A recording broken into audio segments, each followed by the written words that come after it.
What is going on, Power Ranger fans? Welcome to Off the Grid, a Power Rangers podcast.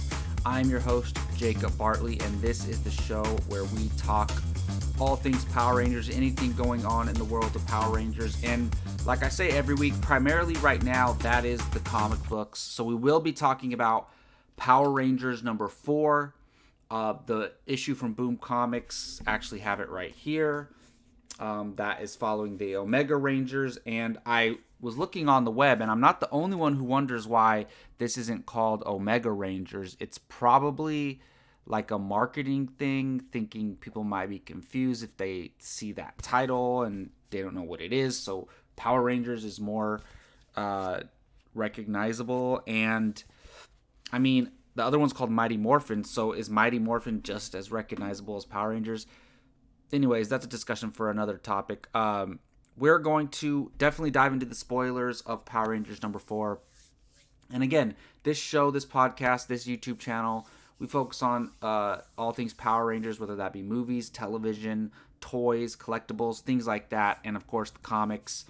So real quick, I want to touch on a few other things really quick going on in the world of Power Rangers, and one of them being that the theme song for Dino Fury has been dropped. Theme song and the intro. And theme songs and intros are one of the quintessential parts of Power Rangers to me.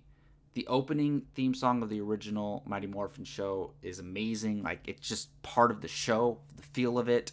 And a lot of the songs from the shows, the different seasons, and the intros are just so catchy, and they're just part of the show. They bring you into that world and set you up for that episode. And I personally watch the intro song and intro for every episode when I'm watching one of the series.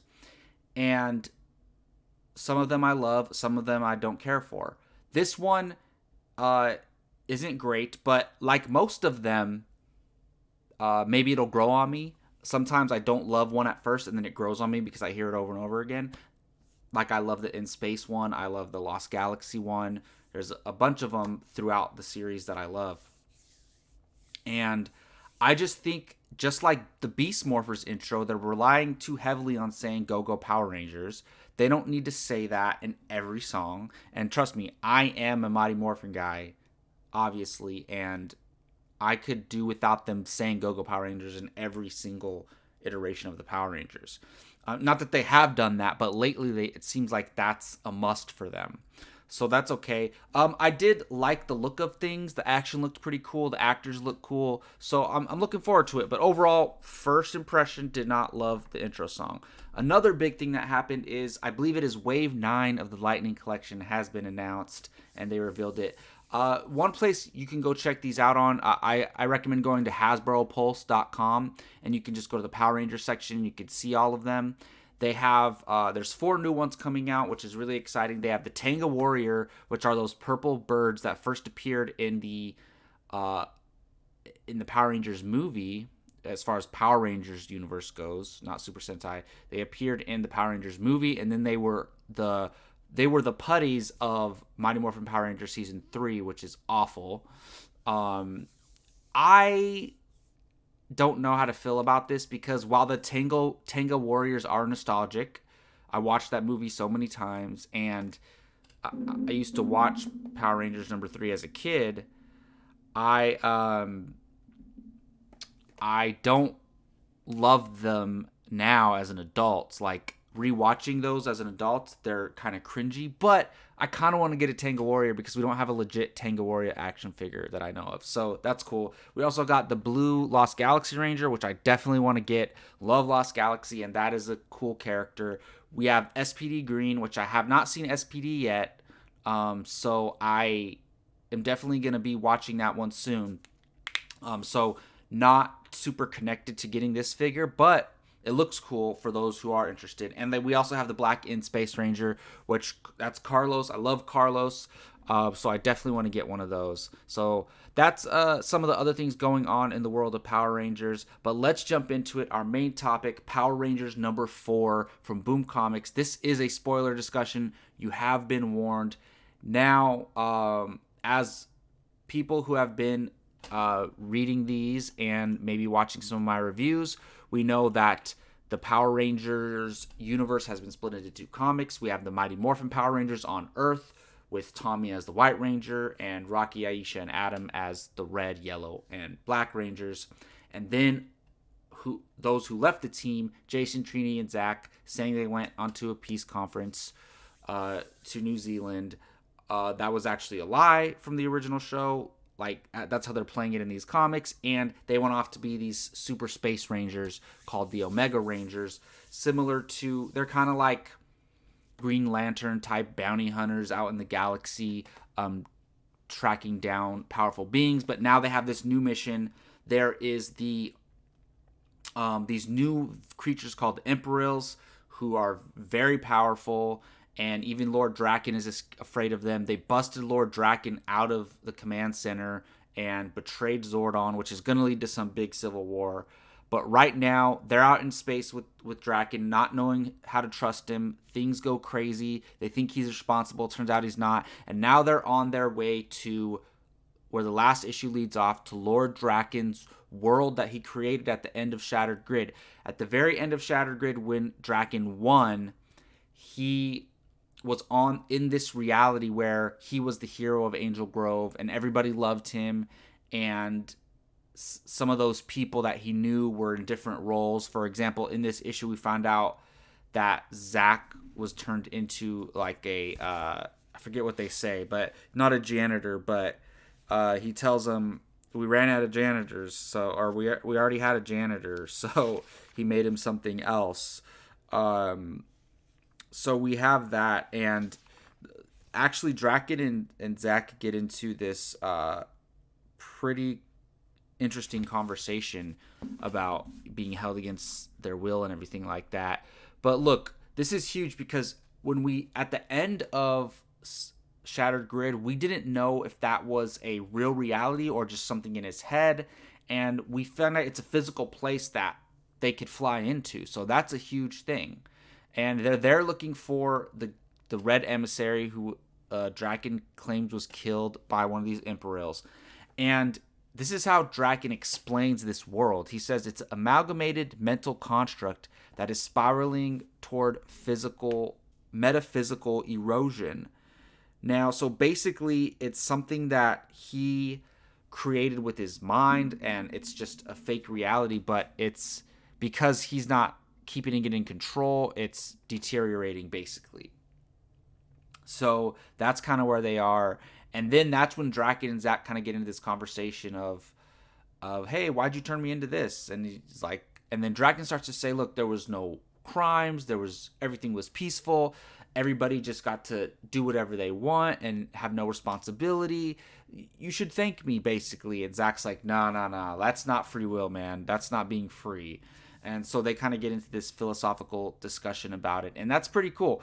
It's cool that these comics that are clearly just wild can talk about some of these interesting elements there. So I thought that was pretty cool. But then we get this kind of ghost tiger walking around, what they call it. And Draken says and there's a bunch of different animals. There's a bear, there's a bird. These are energy manifestations of the morphing grid, and they are there to keep Lord Draken imprisoned there. But obviously he gets away somehow, probably running away from the Imperials who killed the Red Emissary, which is crazy because the Red Emissaries are like super powerful as well. And so we're assuming Draken left this planet, escaped because he's like, hell no, I'm not being killed by this Imperial. But then these energy manifestations, they're there to keep Draken on the planet, but anybody unwelcomed is a threat. So they start attacking the Rangers. Draken and Jason get lost for a little bit. Trini and Zach run into the mall and run into these sentries that were kind of created. They're not really live beings, but they're just these things that look like and sound like live beings. And then Draken comes out of nowhere, destroys them all. Then he starts telling Trini and Zach about how he was lonely and nobody was real, and so he created all these sentries, and he tried to kind of recreate his old like throne room and things like that, or just make it feel like when he was in power, being the tyrant in the coinless world. So a bunch of cool stuff going on. Then they find, and the bear comes up and tries to attack them. They finally get back in touch with Jason while Zai's looking for him, and they get back on the ship. And then one of those manifestations, a bird, is chasing him. Meanwhile, Jason was able to get all the pieces of the Red Emissary, which is like a broken statue basically, and they're examining it. They're off planet. They escaped that bird, and it's probably the last we'll see of this planet. Who knows? I mean, the big battle at the end of this could end up there, but they get away and they start putting the broken statue emissary back together and realize there's a missing piece, and realize, okay, maybe the Imperials kept this piece as like a souvenir or something, and they could probably track that using the blue emissary's energy, which was with them for a while. And so there's this whole thing, and then there's like a end credit scene, which we'll talk about in a little bit here.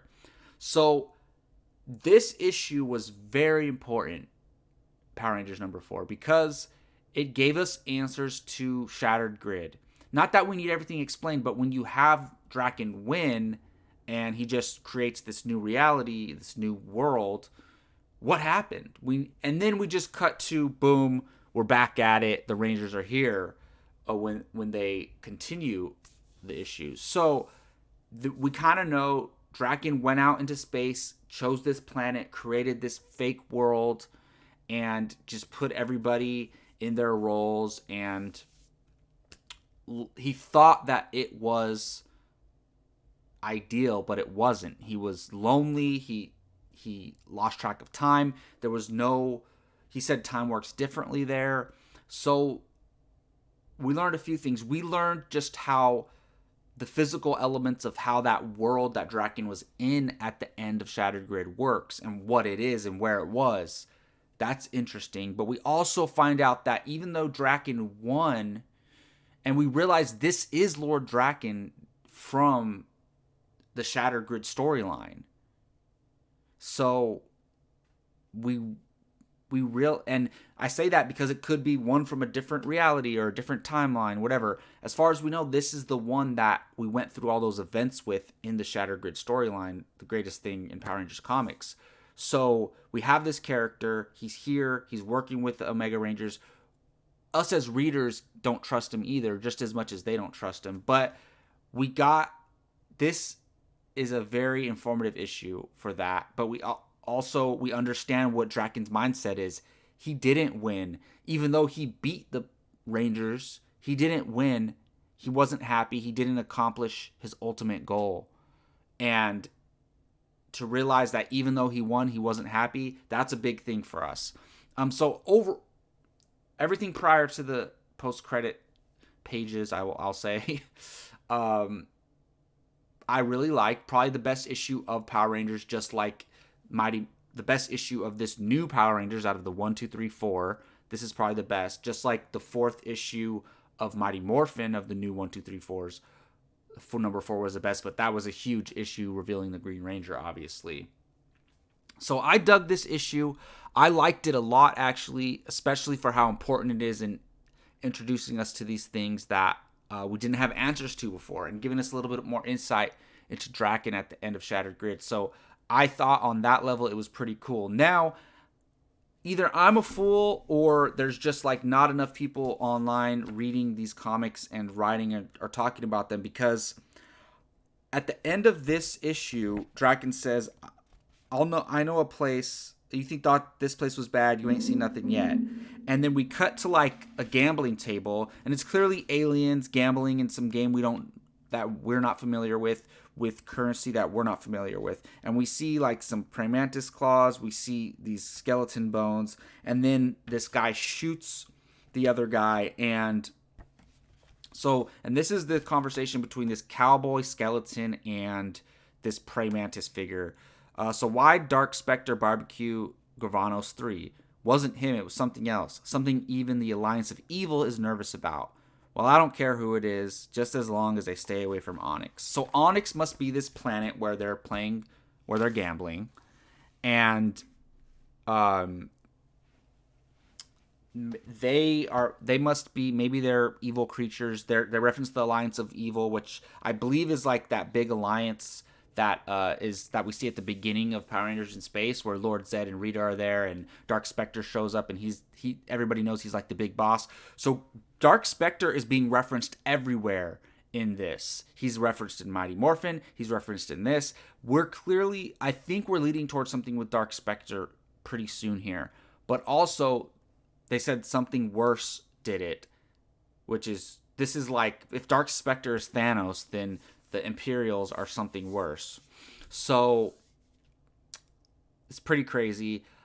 Everybody, it seems like the galaxy is aware of what is going on with these planets being destroyed by the Imperials. So very interesting. But I thought this character showing up at the end, one of them or both of them, were important characters that we know of. If you know of these characters and I'm just missing it, I can't find it, let me know in the comment section who these characters are. If they're characters that we're familiar with. They might just be new characters, because I tried to do a little bit of research. I came across one video that was just talked about them as I am, like they're new characters that they don't know. The cowboy skeleton looked really cool. So I'll say that. I'm curious to see if we actually spend more time with these characters. Is this where Draken and the Rangers are going? I'm pretty sure it is. But that was pretty intriguing. And if it is new characters and a new world and something that's going to expand the Power Rangers universe, I'm all for it. Well, that's going to do it for this episode of Off the Grid of Power Rangers podcast. Thank you, everybody, for watching. Let me know in the comments section what you think about the Dino Fury song and intro, what you think about the new wave of Lightning Collection figures, and what you think of Power Rangers number 4. I really want to hear your thoughts. And please, I don't know everything. I'm just a fan. I read these comics, and I give my thoughts on them. But if you ever want to correct me on something or inform me more on some stuff that I'm talking about, please, because I haven't seen every season of Power Rangers, so they could be introducing or talking about things that I am not familiar with yet. So would appreciate the insight.